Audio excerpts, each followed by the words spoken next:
खासगीत सांगितल्याचा दावा सुद्धा वडेट्टीवार यांनी केला होता। तर ज्यांच्यावर चौकशा सुरू होत्या ते भाजप सोबत गेले, त्यामुळे अजित पवार, अशोक चव्हाण हे सुद्धा स्वेच्छेने गेले नसणार असंही वक्तव्य वडेट्टीवार यांनी केलं। आपण पाहतोय वडेट्टीवारांच्या या दाव्यानं आता चर्चेला उधाण आलेलं आहे। छगन भुजबळ हे स्वेच्छेने भाजपमध्ये गेले नव्हते, यासोबतच अशोक चव्हाण सुद्धा इच्छेप्रमाणे भाजपमध्ये गेले नसतील असं वक्तव्य वडेट्टीवारांनी केलेलं आहे। त्यामुळे त्यांच्या या वक्तव्याची सध्या राजकीय वर्तुळात चर्चा सुरू झाली आहे।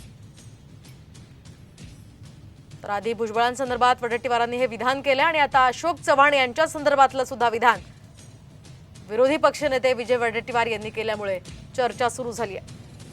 आपण पाहतोय या दोन्ही नेत्यांवर खरं तर ईडीच्या कारवाया सुरू होत्या आणि त्या सगळ्या पार्श्वभूमीवर कदाचित ते इच्छा नसताना सुद्धा भाजपसोबत गेले का असाही एक प्रश्न उपस्थित होतोय।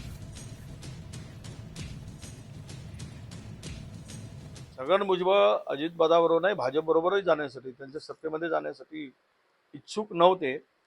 ते खाजगीत बोलले, हेच मीच सांगितलं। त्यांच्या मागे सेंट्रल एजन्सी हात धुवून मागे लागल्या होत्या। मला वाटतं की अजितदादा सुद्धा स्वेच्छेने गेले की नाही याचा प्रश्नचिन्ह आहे। अशोकराव काही स्वेच्छेने गेले असं म्हणता येत नाही, तेही दबावात गेलेत। जेवढ्यावर इन्क्वायऱ्या होत्या त्या सीबीआयच्या असतील, ईडीच्या असतील, आयटीच्या असतील, हे सगळी जी फौज गेली ती फौज भारतीय जनता पक्षाने जमा केली।